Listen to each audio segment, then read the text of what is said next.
Bienvenidos una vez más a nuestro pequeño estudio, La Fe de Jesús. En esta ocasión vamos a estudiar la lección número 19, que se titula Lo que la Biblia enseña de la vida cristiana. Pero antes vamos a orar. Querido Padre, gracias te damos por permitirnos una vez más para estudiar tu palabra, pero no queremos hacerlo sin tu presencia en nuestro medio, así que acompáñanos y perdona nuestros pecados. En el nombre de Jesús. Amén. Muy bien, esta lección prácticamente es un pequeño resumen de todo lo que hemos estudiado hasta aquí. Si hasta aquí nos has acompañado, pues seguramente has aprendido bastante de la Biblia, pero recordemos algunos principios. Vayamos rapidito a la primera pregunta que nos dice así: ¿qué cambio ocurre al aceptar a Jesús? Bueno, vamos a ver la respuesta en la segunda carta de Pablo a los Corintios, capítulo 5 y verso 17, que dice así: de modo que si alguno está en Cristo, nueva criatura es, las cosas viejas pasaron, he aquí todas son hechas nuevas. Así que, ¿qué cambio ocurre al aceptar a Jesús?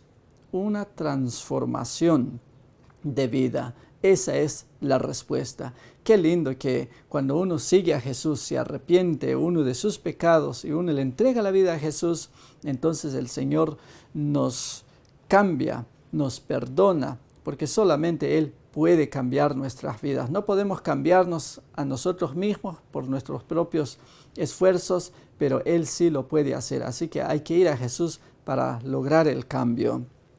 2. ¿Qué experiencia maravillosa tendremos? Bueno, dice Pablo en 1 de Tesalonicenses 5, 23, y el mismo Dios de paz os santifique por completo, y todo vuestro ser, espíritu, alma y cuerpo sea guardado irreprensible para la venida de nuestro Señor Jesucristo.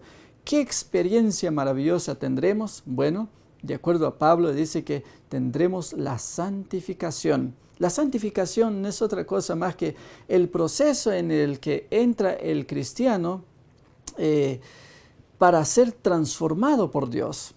Y es un proceso que durará para el resto de la vida. Así que no te desanimes si en este momento no sientes ningún cambio, a pesar de que te has bautizado, has creído en el Señor, has entregado tu corazón, pues estás en el proceso de transformación, de santificación.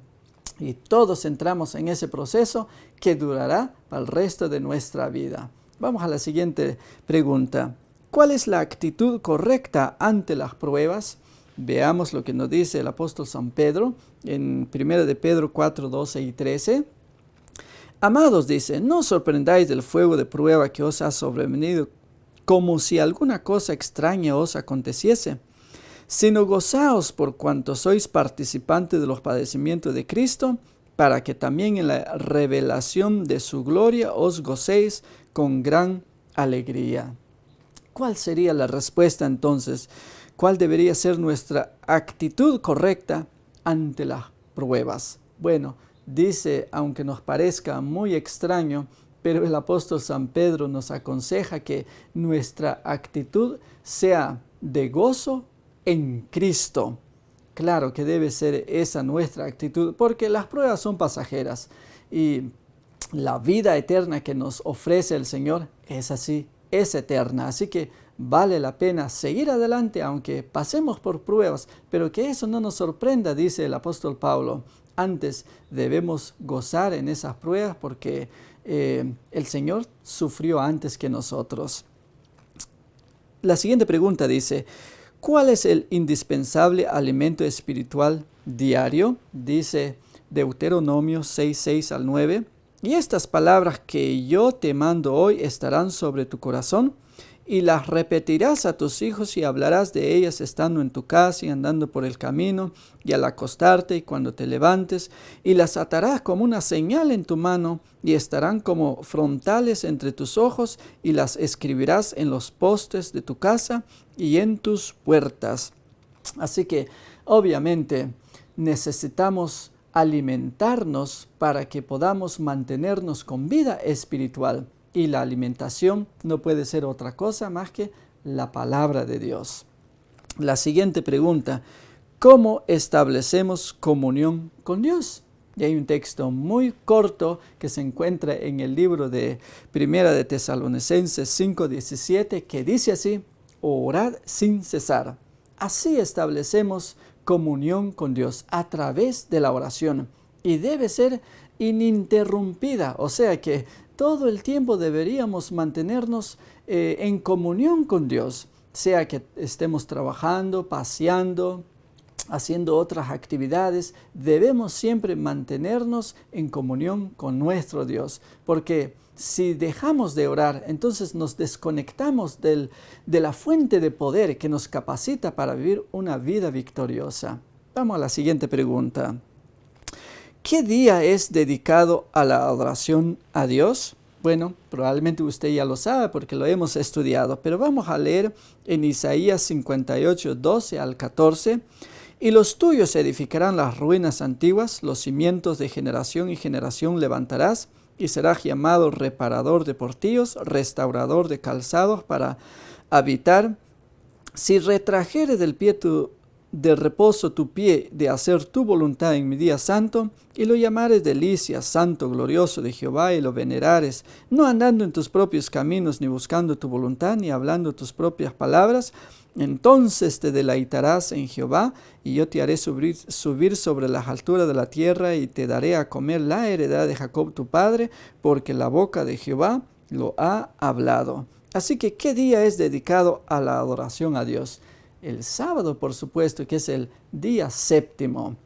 Siguiente pregunta: ¿en qué lugar se presta la adoración? ¿Te acuerdas de ese texto que pusimos como mayor ejemplo que debemos seguir en el Señor Jesús? Bueno, Lucas 4:16 nos dice que vino a Nazaret Jesús, donde se había criado, y en el día de reposo entró en la sinagoga, conforme a su costumbre, y se levantó a leer. Así que, obviamente, la respuesta es la iglesia. Cuando tengamos oportunidad, si las iglesias están abiertas, hay que asistir, porque si dejamos de asistir, luego nos acostumbramos y poco a poco nos apartamos del Señor. Así que asistir a la iglesia, la lectura de la Biblia, orar, todo eso es parte de nuestro crecimiento espiritual. Si dejamos de hacer una cosa en un principio, poco a poco nos vamos a apartar de Dios. Así que hay que obedecer a Dios en todos los principios que nos manda. Ahora, ¿qué trascendental misión nos confió el Señor Jesús? Hay un texto muy conocido de Mateo 28:19 que dice así: por tanto, id y haced discípulos a todas las naciones, bautizándolos en el nombre del Padre, y del Hijo, y del Espíritu Santo. Así que la respuesta es la predicación del Evangelio. Dios nos dio esa misión. Es la misión que tenemos que cumplir. Y por otro lado, es un privilegio también, porque solamente poniendo en práctica lo que hemos aprendido es como nosotros mismos crecemos en nuestra experiencia espiritual. Así que no te quedes con el conocimiento que has obtenido a través de estos pequeños estudios. Comparta tu conocimiento, comparta lo que has aprendido, y de esa manera verás que usted mismo se va a beneficiar, usted mismo va a aprender más y va a seguir creciendo en tu experiencia espiritual con Cristo. Ahora la siguiente pregunta: ¿qué preparación esencial debemos poseer? Bueno, dice 1 de Pedro 3:15, sino santificad a Dios en el Señor en vuestros corazones, y estad siempre preparados para presentar defensa con mansedumbre y reverencia ante todo el que os demande razón de la esperanza que hay en vosotros. ¿Qué preparación esencial debemos poseer? Bueno, la respuesta es una preparación espiritual. Lectura de la Biblia, y así dice Pedro, para que nosotros siempre estemos preparados a dar una razón, una respuesta de la esperanza que hay en nosotros a las personas que nos preguntan. Así que una preparación espiritual, lectura de la Biblia, oración y compartiendo la palabra de Dios, es así como nos seguimos preparando para el encuentro con nuestro Dios.